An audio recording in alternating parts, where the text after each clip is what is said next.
दोस्तों स्वागत है सभी का exam with MS YouTube channel पर। प्री बोर्ड एग्जाम 2024 का बिल्कुल लेटेस्ट बिल्कुल नया मॉडल पेपर आज की इस वीडियो में सॉल्व करने वाले हैं। तो वीडियो को लास्ट तक देखना और चैनल पर नए हो तो सब्सक्राइब कर लो। प्री बोर्ड एग्जाम के सारे क्वेश्चन पेपर आपको यहाँ पर मिलने वाले हैं। क्लास 10th हिंदी कोड सी का ये पेपर 3 घंटे 15 मिनट मिलेंगे। 70 नंबर का पेपर है। यूपी बोर्ड प्री बोर्ड परीक्षा के लिए ये पेपर है। बच्चों 15 मिनट आपको मिलेंगे पेपर को पढ़ने के लिए। 15 मिनट पेपर पढ़ने के लिए निर्धारित हैं। ये पेपर दो खंडों खंड आ और बा में विभाजित है। खंड आ में 20 नंबर के OMR प्रश्न होंगे। OMR प्रश्न हमें OMR शीट पर करने होंगे। गोला काला करना होगा सही विकल्प चुनकर। और खंड बा में 50 नंबर के प्रश्न होते हैं जिनको हमें कॉपी पर लिखना है। यही चीज़ यहाँ पर लिखी हुई है। प्रत्येक प्रश्न के जो अंक है निर्धारित वो सामने लिखे हुए हैं। सबसे पहले OMR शीट वाले बहुविकल्पीय प्रश्न देखते हैं। 20 प्रश्न जिनको OMR आंसर शीट पर हमें भरना है। त्यागपत्र किस विधा की रचना है? त्यागपत्र किस विधा की रचना है ये आपको बताना है। OMR शीट पर आपको बी वाला ऑप्शन लगाना है, उपन्यास। त्यागपत्र किस विधा की रचना है? उपन्यास। बी वाला गोला आप काला या नीला करेंगे। इसके बाद अगला प्रश्न है हमारे पास। अगला प्रश्न है कि निम्नलिखित कथनों में से सही कथन चुनकर लिखना है। बच्चों सही कथन चुनकर लिखना है। पहला कथन दिया है कि झूठा सच यशपाल का प्रसिद्ध काव्य है। सही कथन तो ये गलत कथन है। इसके बाद डॉक्टर नागेंद्र ख्याति प्राप्त उपन्यासकार हैं। ये वाला ऑप्शन सही है। डॉक्टर राजेंद्र प्रसाद निबंधकार थे, गलत है। इसके बाद है गबन बाल कृष्ण भट्ट की कृति है, गलत है। ये प्रेमचंद की कृति है। तो सही कथन कौन सा है? बी वाला सही कथन है। डॉक्टर नागेंद्र ख्याति प्राप्त उपन्यासकार है। बी वाला गोला आप काला करेंगे। मेरी असफलताएं किसकी रचना है? अगला प्रश्न है मेरी असफलताएं। प्री बोर्ड के लिए सारे प्रश्न इंपॉर्टेंट, लास्ट तक वीडियो देखना। वीडियो को लाइक कर दो, दोस्तों में शेयर कर दो। ये मॉडल पेपर बिल्कुल सेम आ सकता है। सी कोड का ये पेपर। प्री बोर्ड की तैयारी, बोर्ड 22 फरवरी से स्टार्ट। प्री बोर्ड की तैयारी को पक्का करने के लिए मेरी असफलताएं किसकी रचना है? तो ये रचना है बाबू गुलाब राय की। पहला वाला ऑप्शन करेक्ट है। किसकी रचना है? गुलाब राय की। प्रेमचंद की नहीं है, धर्मवीर भारती की भी नहीं है, इनमें से कोई भी नहीं। तो सही ऑप्शन कौन सा होगा? गुलाब राय। अगला है कंकाल के लेखक कौन है? तो कंकाल के लेखक जयशंकर प्रसाद हैं। कंकाल, तितली, आंसू, नहर, झरना, कामायनी, ये सभी जयशंकर प्रसाद की रचनाएं हैं। तो कंकाल के जो रचनाकार हैं वो बी ऑप्शन जयशंकर प्रसाद सही है। अगला प्रश्न है गोदान किस युग का उपन्यास है? गोदान किस युग का उपन्यास है? शुक्ल युग का, शुक्लोत्तर युग का, द्विवेदी युग का या आधुनिक युग का? तो यहाँ पर सही ऑप्शन होगा शुक्ल युग। ए शुक्ल युग का उपन्यास है गोदान। ठीक है, कमेंट में ज़रूर इसका आंसर आप लिखना कि इन चारों ऑप्शन में सही उत्तर आपको कौन सा लगता है। शुक्ल युग, शुक्लोत्तर युग, द्विवेदी युग या फिर आधुनिक युग। निम्न में से मुक्तक काव्य के कवि नहीं हैं। तो मुक्तक काव्य के कवि कौन नहीं है? तो बिहारी मुक्तक काव्य के कवि नहीं है। ए वाला ऑप्शन यहाँ पर करेक्ट है। ए वाला ऑप्शन बच्चों करेक्ट है। मुक्तक काव्य के कवि कौन नहीं है? बिहारी। अगले पेज पे चलते हैं। साकेत महाकाव्य की रचना किसने की थी? साकेत महाकाव्य, साकेत और कामायनी जैसे महाकाव्य की रचनाएं किसने की थी? साकेत महाकाव्य की रचना किसने की थी ये आपको बताना है। तो यहाँ पर जयशंकर प्रसाद यहाँ पर इसका सही आंसर होगा। एक बार इसको चेक करते हैं। थोड़ा सा कंफ्यूजन यहाँ पर। साकेत के जो रचनाकार हैं वो सी ऑप्शन सही है, मैथिली शरण गुप्त। गूगल से चेकआउट कर लिया है, कंफ्यूजन हो रहा था। जयशंकर प्रसाद का कामायनी महाकाव्य और साकेत महाकाव्य किसका है? मैथिली शरण गुप्त। सी वाला ऑप्शन करेक्ट है। इसके बाद राजकुमार वर्मा द्वारा रचित प्रबंध काव्य कौन सा है? आंसू है, उत्तरायण है, यामा है या फिर चोखे? जी, फोर्थ ऑप्शन। तो यहाँ पर सही ऑप्शन क्या है? उत्तरायण। इसका सही ऑप्शन होगा राजकुमार वर्मा द्वारा रचित प्रबंध काव्य कौन सा है? उत्तरायण है। इसके बाद छत्रसाल दशक जो रचना है इसके रचनाकार कौन है? OMR शीट में सीधे भूषण जी को भरना। सी ऑप्शन करेक्ट है। कौन सा ऑप्शन करेक्ट है? सी ऑप्शन करेक्ट है। यहाँ पर सी ऑप्शन करेक्ट हो जाएगा, भूषण। तो ये वाला सी वाला ऑप्शन करेक्ट हो जाएगा। अगला प्रश्न है केशव दास की रचना कौन सी है? केशव दास की रचना कौन सी है? बोर्ड के लिए भी इंपॉर्टेंट है। वीडियो को लाइक कर दो।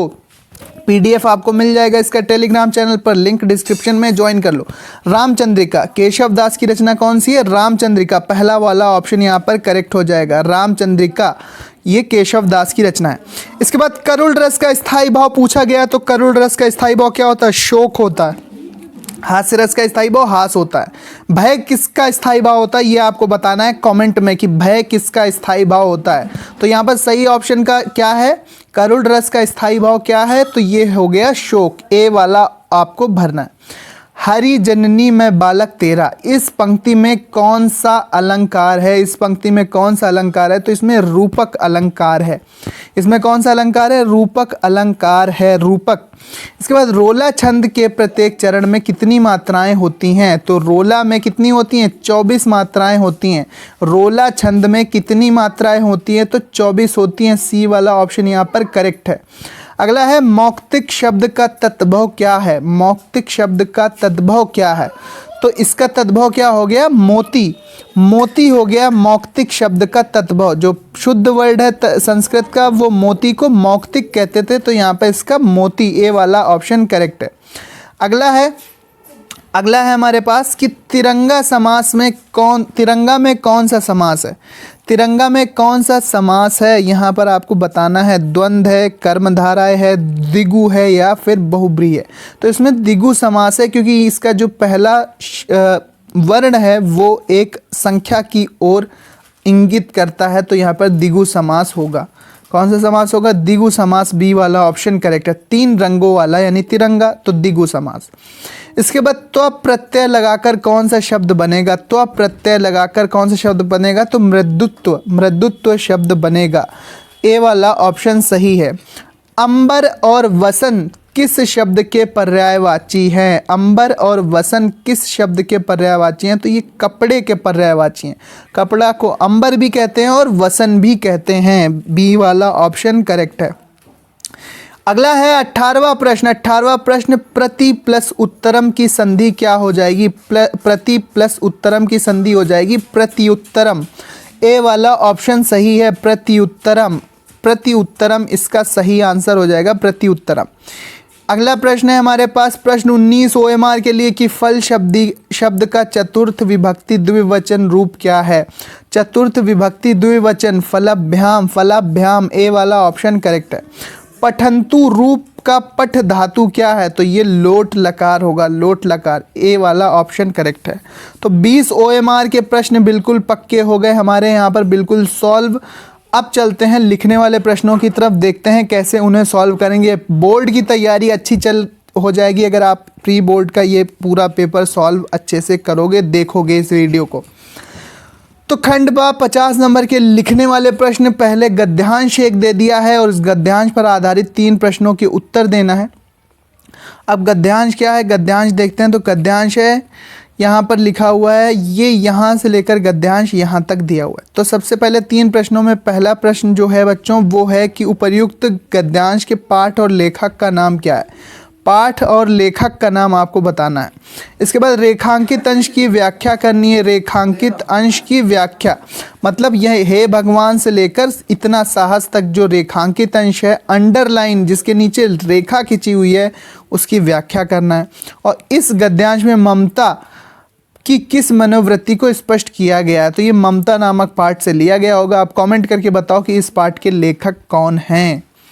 अब 2 गद्यांश दिए हैं, जो एक कर सकते हैं जो भी आता हो।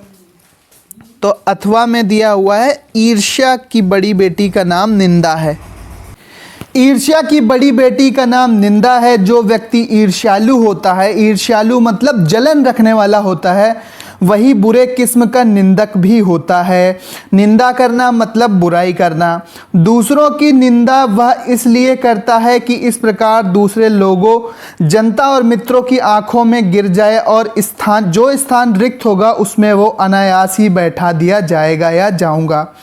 तो ये ईर्ष्या तू न गई मेरे मन से जो चैप्टर है वहाँ से लिया गया है। इसके लेखक का नाम अब आपको बताना है। रेखांकित अंश की व्याख्या मतलब जो ये अंडरलाइन है, दूसरों की निंदा से लेकर बैठा दिया जाऊंगा, ये अंडरलाइन जिसके नीचे रेखा खिंची है बच्चों, इसकी व्याख्या करनी है। तो कोई दूसरों की निंदा किस लिए करता है? जिससे इस प्रकार दूसरे जनता अथवा मित्रों की आंखों में गिर जाएंगे और जो स्थान बचेगा, जो स्थान बनेगा, उसमें वो अपनी जगह बना लेंगे। तो थोड़ा घुमा फिराकर आप इसकी व्याख्या लिखेंगे इन 2.5-3 लाइनों की। इसके बाद व्यक्ति दूसरों की निंदा क्यों करता है, तो इसी में इसका आंसर मिल जाएगा बच्चों। तीसरा आंसर मिलेगा कि व्यक्ति इसलिए निंदा करता है कि दूसरों की निंदा वो इसलिए करता है कि इस प्रकार दूसरे लोग जनता और मित्रों की आंखों में गिर जाएंगे और जो स्थान बनेगा, जो स्थान खुलेगा, रिक्त होगा, उसमें वो बैठ जाएगा या अपनी जगह बना लेगा। अब बच्चों ये प्रश्न हमारा सॉल्व हो गया, ये वाला पूरा 6 नंबर का। अब पद्यांश की बारी आती है, मतलब कविता का अंश। तो कविता के अंश में गद्यांश की तरह ही 2 पद्यांश दिए जाएंगे, एक करना है। पुरते निकसी रघुबीर बधु, धरि धीर दय मग में डग द्वय, झलकी भरी भाल कनी जल की, पुटि सूख गए मधुराधर वय, फिर बूझति चलनो अब केतिक पर्ण कुटी करिहौ कितो है, तिये की लाख आतुरता की पीकी, अखियां अति चारु चली जल चोय। तो ये प्रस्तुत पद्यांश का संदर्भ लिखना है, मतलब इसके कवि कौन है और ये कौन सा आपकी कविता का नाम क्या है। रेखांकित अंश की व्याख्या, ये रेखा जिसके नीचे खिंची है इसकी व्याख्या करनी है। और सीता जी की थकावट से उत्पन्न व्याकुलता को समझकर राम जी की क्या दशा हुई। अब अगर आपको ये समझ में नहीं आता है बच्चों, तो आप अथवा में ये वाला दिया है कविता, सच्चा प्रेम वही जिसकी तृप्ति आत्म बलि पर हो निर्भर, त्याग बिना निष्प्राण प्रेम है, करो प्रेम पर प्राण निछावर, देश प्रेम वह पुण्य क्षेत्र है, अमल असीम त्याग से विलसित, आत्मा के विकास से जिसमें मनुष्यता होती है विकसित। तो ये चैप्टर है हमारा देश प्रेम या देशभक्ति। इसके लेखक आपको बताना है, कवि बताना है, माफ़ कीजिए कवि होंगे क्योंकि कविता है। रेखांकित अंश की व्याख्या कि देश प्रेम एक बहुत ही पुण्य क्षेत्र है, इसमें असीम त्याग की आवश्यकता होती है। तो 2-3-4 लाइनों की आप घुमा फिरा के इस पर व्याख्या बच्चों बना कर लिखा करो। व्याख्या कोई याद करने की ज़रूरत नहीं है, इन्हीं पैसेज से हमें व्याख्या मिल जाएगी।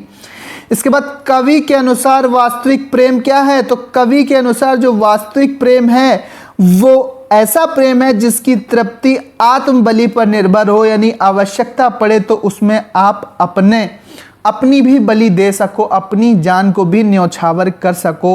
वही प्रेम सच्चा प्रेम यहाँ पर कवि ने बताया है। तो 2-3 लाइनें, 1-2 लाइन में इसको घुमा कर लिखेंगे।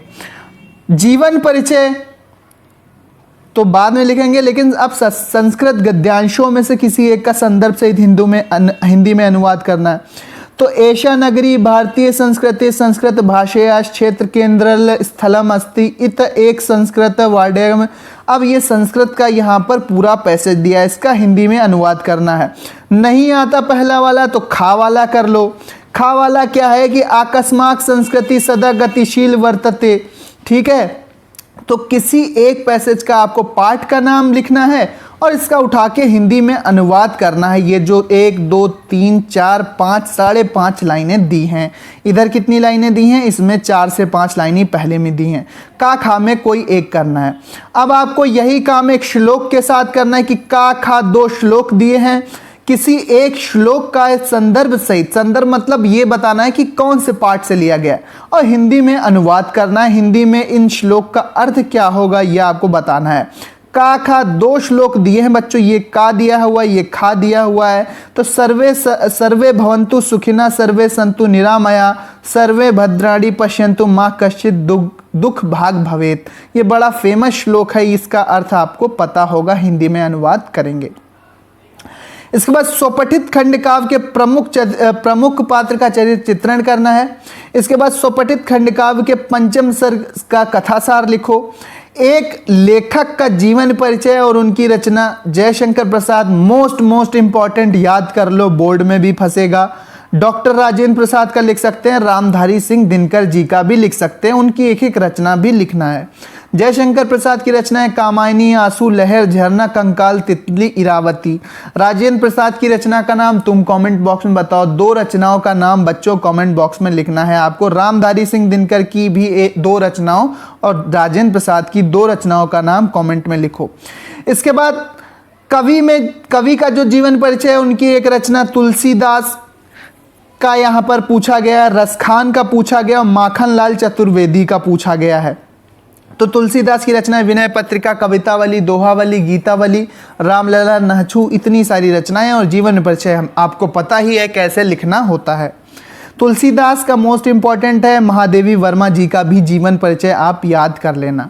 बाकी आप अलग अलग जीवन परिचय आप 2-3 अपने रेडी रखो, एक लेखक और एक कवि का। 7वां प्रश्न है, अपनी पाठ्य पुस्तक से याद किया एक श्लोक लिखो जो इस प्रश्न पत्र में ना आया हो। ऐसा मत करना कि ये जो 2 श्लोक ऊपर दिए हैं यही उठा के आपने छाप दिया, ऐसा ना करना। अलग से याद किया हुआ कोई एक श्लोक लिखना है, 2 नंबर मिलेंगे। इसके बाद निम्नलिखित प्रश्नों में से किन्हीं 2 प्रश्नों के उत्तर संस्कृत में देना है बच्चों। केन किम पूज्यते, भारतीय संस्कृति की कीदृशी अस्ति, गीतया का संदेशा, गीता का क्या संदेश है, चंद्रशेखर का कथा वंदीकृत।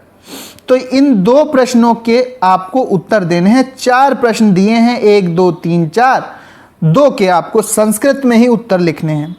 इसके बाद एक निबंध आपको 7 नंबर का लिखना है। कम से कम 4 से 5 पेज अगर लिख जाए तो क्या बात है, आपको पूरे नंबर मिल जाएंगे। बीच बीच में हेडिंग, कोटेशन, कोई कविता का आपको लाइनें कुछ ऐसा करके आप बीच बीच में निबंध को बनाकर अच्छे से लिखेंगे। हेडिंग डालते हुए हेडिंग डाल के आपको लिखना है। किस पे लिख सकते हैं? भ्रष्टाचार की समस्या, जनसंख्या वृद्धि, कंप्यूटर शिक्षा और देशभक्ति की भावना, किसी एक पर निबंध लिखना है। और लास्ट में 4 नंबर का एक आपको प्रार्थना पत्र लिखना है। एप्लीकेशन बोल दें जिसको।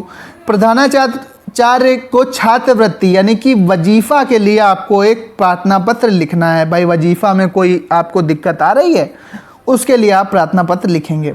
अगर नहीं आता ये वाला तो मोहल्ले की सफाई के लिए स्वास्थ्य अधिकारी, जिला के स्वास्थ्य अधिकारी कौन होते हैं बच्चों? CMO बोल लें।